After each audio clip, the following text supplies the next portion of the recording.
I would first like to thank you for inviting us to give a few words here. I mean, and personally, I'm very pleased to be here. I mean, I did my PhD on Hungarian agri-food international trade back in the 90s. So with Nico, I mean, we just spoke about good old days at the Agrárgazdasági Kutatóintézet, DRK. And I also worked for 5 years at the FAO. I was based in Bensoruc at the sub-regional office for Central and Eastern Europe, and one of my kids was born in Budapest. So I have kind of a close link with the country, although numbers like I don't know how long can be the presentation. I think I will try to stick to about 15 minutes, if that's fine.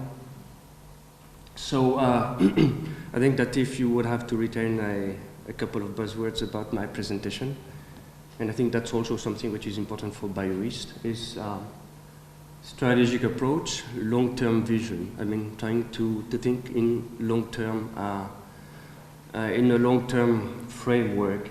And I think it is also the same for what you are developing with BioEast. Developing synergies between countries in the region to be better on the agro-food development, on bioeconomy development, and also on the research component of this. And I think this is extremely important that you have this long-term vision so that then you can build the different blocks within this vision. So basically we have this strategy that we developed in a process of about 1 year, in which we try to be inclusive, so having discussions at different levels, and even we had a big conference last year in January, a 3-day conference, where we presented the final draft of the strategy, but then we subsequently made revisions to this document based on the discussions at that conference. Okay, but why do we need a strategic approach to agricultural research and innovation? For us, I mean, maybe I should explain a little bit the context. Research in the bioeconomy area in Horizon 2020 is co-managed by DG Agri and DG RTD. You have two bearded men here. So one will focus on the RTD part, DG RTD, Research and Innovation, DG, and DG Agri. In DG Agri, we did basically, we are more concentrated on agricultural research. So that's why we have developed this strategy, I mean, to help us to do not too bad work in this area.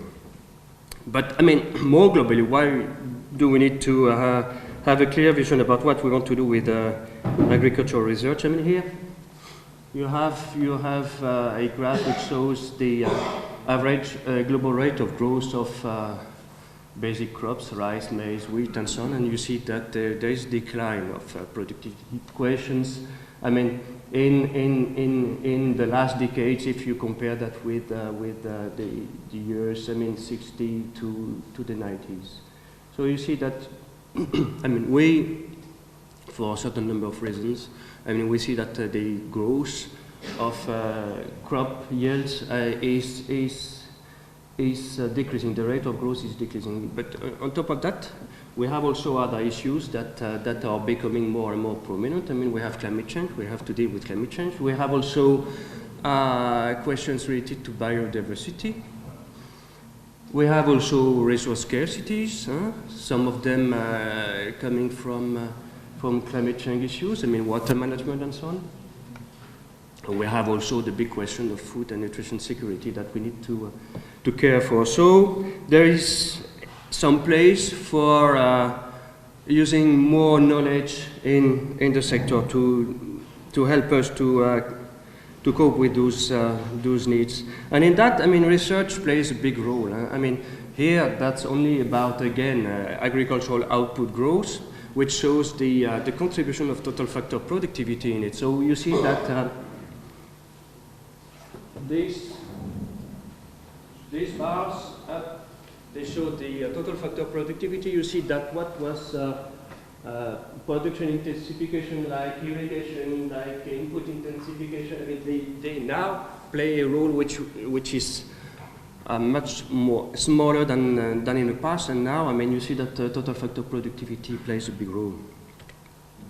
But then, and that's why the vision is quite important, when you do agricultural research, I mean, it's not that you are working on a project today and that tomorrow you have the results and on Wednesday you have that adopted by the farming community, the agro-food sector and so on. I mean, it takes a lot of time. There was a study done by INRA a couple of years ago, and they said that basically looking at their big projects that on average, it takes about 20 years to have something from, I mean, delivered on the ground from when you start to have the big idea. And so it takes time, and I mean, duration needs to be taken into consideration because, I mean, when you work on agricultural research today, I mean, it's not necessarily, you know why you are working on that, but you have to be aware that the results will be in 5, 10, 15 years' time.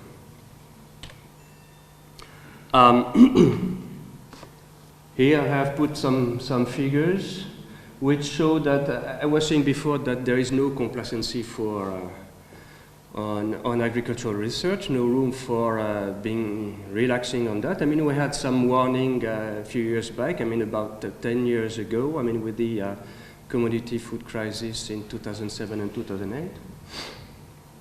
You see that member states reacted quite well, I mean, to this. I mean, we had some increase of investments of member states in 2008, 2009, but in the last years, you see that there has been a drop from 2012, which has been recovered partly, but still in the EU 13 member states,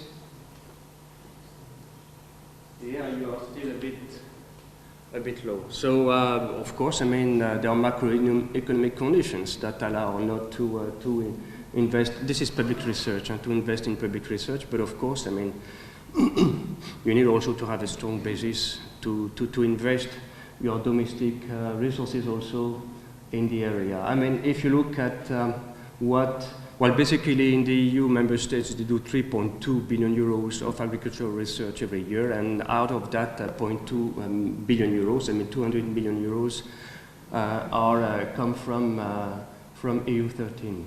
And within that, Poland makes about a bit below 1/3. Well, but that is not compensated by the increased investments that we have had with from FP7 to Horizon 2020. There is a big boost to bioeconomy research. I mean, from 1.9 billion euros and FP7 to 3.5 and Horizon 2020.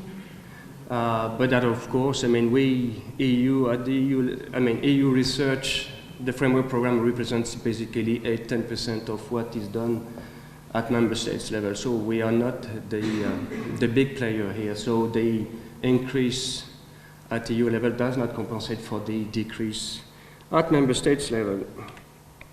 So a strategy is necessary for a number of issues. I mean, challenges are long-term and research takes time. I mean, I think that I made that point on this.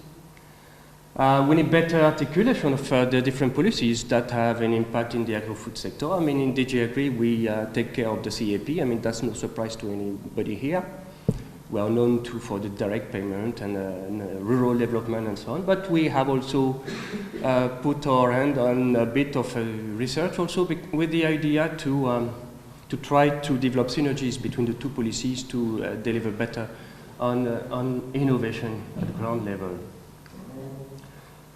We need also, and I think, I mean, more and more in the future that should be important to better articulate, to find better synergies between what we do at EU level and what member states do. Better use of the various instruments that we have, more impact, and hence also the role of Europe as a key global player. And I just also added yesterday evening, I mean, also helping us to implement the Sustainable Development Goals. So the strategy, I brought 10 copies. I would have brought more, but they are pretty heavy. So I guess maybe there are a couple of ones which are still at the entrance. For those who want to have access to the document. I mean, we had basically, I mean, nothing, no Nobel Prize to get this from this document. But I mean, why, what, how? Three chapters. I will go through very quickly on them. I mean, what are the why? What are the challenges that we face? I mean, we have identified 3 blocks of challenges. I mean, food security, food and nutrition security.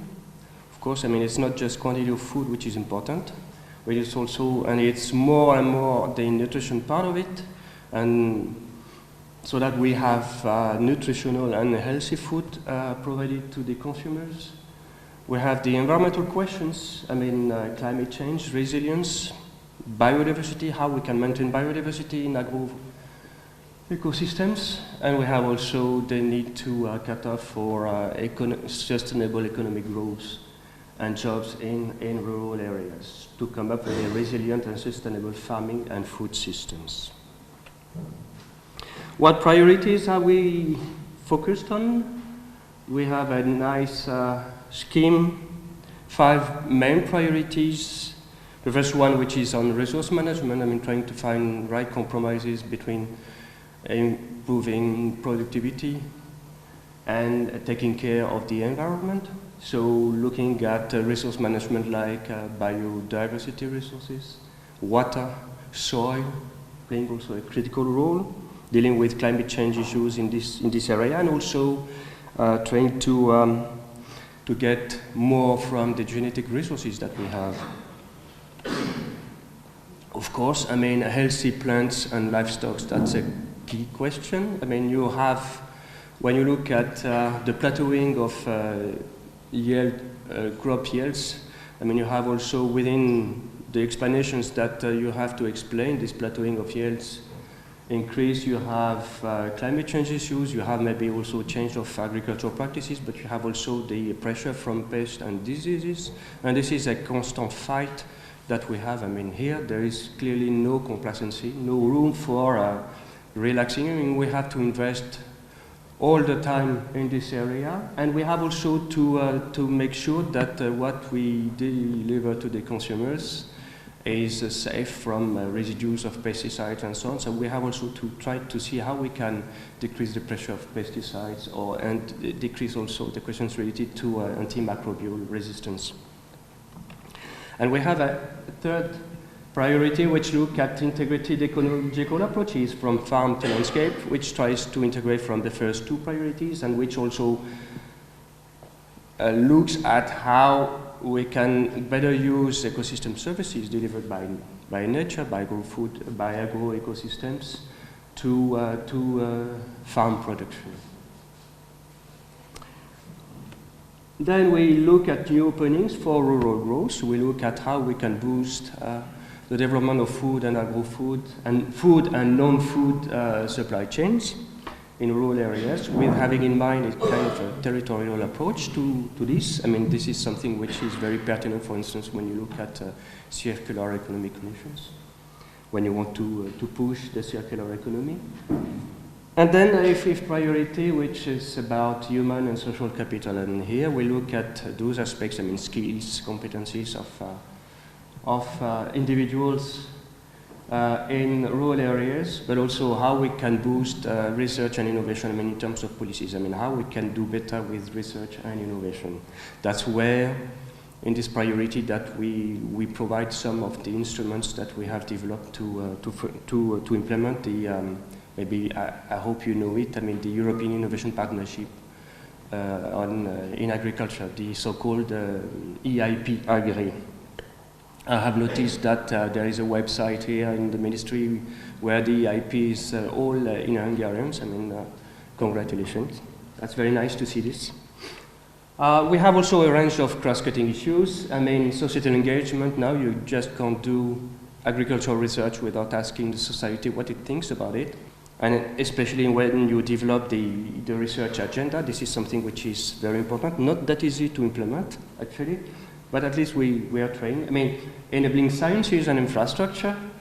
socioeconomic research and support for EU policies, ICT as an enabling technology for research and innovation. This is a key point also, where we do quite sizable investments in Horizon 2020, and also having trying to implement a systems approach into interdisciplinarity and transdisciplinarity, which are quite important to make sure that when we work on the solution to a specific problem, we don't create problems next door, because we have a too focused approach towards the object on which we work. So we need to make sure that when we have biologists or economists working in a specific area, that there are also sociologists or other guys that have another look at the issue, and that makes sure that the result will be more balanced and will take into consideration the different factors. So how that is implemented, of course, we do the strategic programming and program management. That applies for the last years of Horizon 2020. As you maybe know, we are working on the work program 18, 19, 20 at the moment. So we have used the strategy also to frame our thinking in this area. We want to encourage synergies with member states. So I think in 2017, we have had a rather big topic on animal health, One Health, zoonosis. And this is a European joint program where we want to really co-invest with member states in areas of critical importance. That's something that we want to pursue in the next couple of years. So you will see hopefully there will be interesting stuff in the coming years. Of course, developing international cooperation, because the issues on which we are working are not just valid for what is taking place in Europe, but climate change, sustainability questions, genetic resources. A lot of issues. We'd better work on them at the global level. To be more efficient, to avoid repetitions where they are not necessary, and to make better use of the money that we invest in research. Leaving more space for new approaches. Developing synergies with the private sector, well, actually with the IP and all the bottom-up projects that are financed under rural development programs. You have a lot of public-private micro-partnerships, you could say, yeah? And boosting the implementation of research and innovation. That's what I mentioned before. How we have tried to develop, with having Horizon 2020 and the CAP trying to work together, we have tried to develop synergies, new approaches in doing research. For instance, we implement the multi-actor approach, which was the footnote, the longest footnote in the first work programs of Horizon 2020, which specified how that was supposed to be implemented, so that it's not just scientists working on an idea, but that we have in the research projects which which are pertinent for this multi-actor approach. Involve the different stakeholders right from the start. So that's about the strategy. Now a few words about you guys, EU 13. There are specific measures under Horizon 2020 which try to deal with this issue of widening, of helping member states that have a lower share in Horizon 2020 cake to improve their performance. That's not what I will talk now. This is dealt by another part of Horizon 2020, which is part of DGRTD actually. But at the societal challenge level, where we both work, we have also to try to see how we can help EU 13 to be more present in EU programs. We have something which is, of course, there are issues which are pertinent for different areas in Europe. You have, when you deal with some aspects related to water management, that may be more Southern Europe. When you deal with other issues, that may be more Northern Europe. But we try also to put on the market topics that also, deal with issues that are related to preoccupations and to the situation in EU 13 countries. And for instance, in 2017 work program, we had a topic, RUR 15 2017. I hope that some of you have applied and made proposals for this topic, which was on social capital. Basically looking at how we can foster the, help people to work together in cooperative in different forms. So in the farming sector, so to reap the advantages that you can have from this kind of approach. We have also the possibility, that we have quite big topics in Horizon 2020 in comparison with FP7. The size of the grants is much bigger than in FP7, so we have also the possibility to request that on different issues, whether that's on the development of the bioeconomy sector, on crop breeding and so on water management, to request that the macro regions, different parts of Europe, are covered adequately in the activities.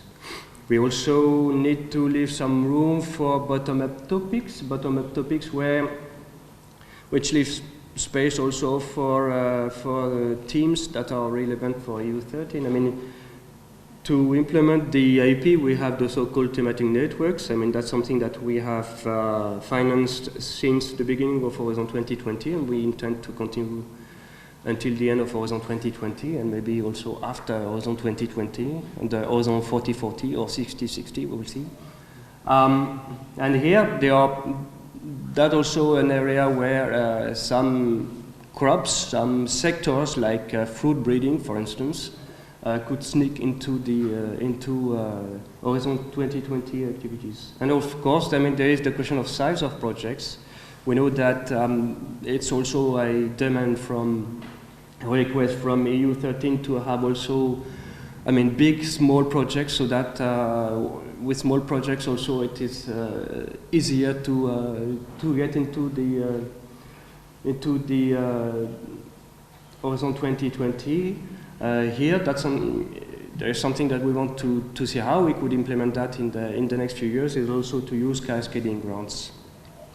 So that we have a project, let's say a 7 or 8 million euro project, which will also distribute grants. There are some conditions attached to that. Those grants are not big. They are supposed to be 60,000 euros maximum, maybe reaching 150,000 euros under certain conditions. But that will be a way also to ensure that activities can spread in different places in Europe. That's something that we would like to do, in particular with some of the activities that we'll have on ICT in the coming years. So that's for our homework in DG Agri. But now we speak about your homework. You also have things to do, huh? Strategic approach, for me, I would never insist enough. I think that for whatever we want to do, we need to have a long-term vision, huh? Because the long-term vision, sets the milestones, what you want to do and so on, and then when you have it developed, then you slice it, you see how you want to implement it, what instruments you have, whether they are your own domestic instruments, how the universities work with, how the research institutes work, the Academy of Science work and so on, how you finance research, how you try to steer also, to incentivize private investment in research. And you look also at EU level instruments to deliver on this strategy. Setting yourself in a long-term strategy, setting yourself into a strategic making also forces you to discuss with others, because that's because we have also this strategy in which we have, for instance, we want to foster synergies with member states. That also we try to develop activities with the member states, with those European joint programs, or with the GPIs also. We have discussions with one of the GPIs, FACE. And if you don't have a strategy, then you do ad hoc work and you are not extremely efficient. So here, look at the different instruments that you have. I try to find a division of labor. That may be the structural funds, they can finance the research infrastructures, the hardware, in areas which you identify are quite critical. And if you think a little bit ahead, I mean, now you have to start thinking about what will take place after 2020. I mean, you can have also discussions with your colleagues next door. I mean, Romania, Slovakia, Croatia, Slovenia, Poland, and so on, to see, I mean, if there are complementarities. I mean, how you can extract most from this. And here, this is really, I think, this is really a critical point. So, research and innovation, hardware, infrastructures. I guess DSE funds can contribute to that. You have also to look at your own comparative advantages, I mean, in research, and try to also to boost them. I think that in Poland you are quite good at fruit tree breeding, even in small fruit like blackcurrant and so on. I mean, you're the best in the world, I guess. So that's an area where you have also to capitalize.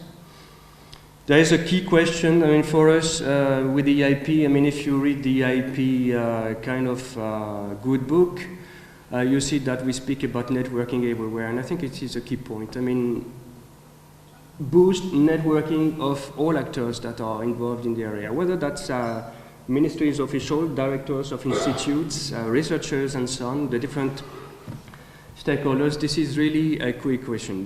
And then if people sneak into the different networks that exist, then you have a kind of a snowball effect, which also generates further activities.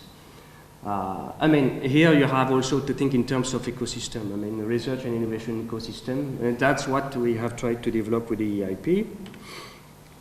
And then final words. Participation in ERANET, I think this is important. I mean, we see that EU13 are quite present in ERANET, but you can also propose also other topics which are more maybe pertinent for the region. You have to participate, to be active in SCAR activities. You have to share with other member states on the experiences that you have. And you have, I mean, there is a strong capacity building component here.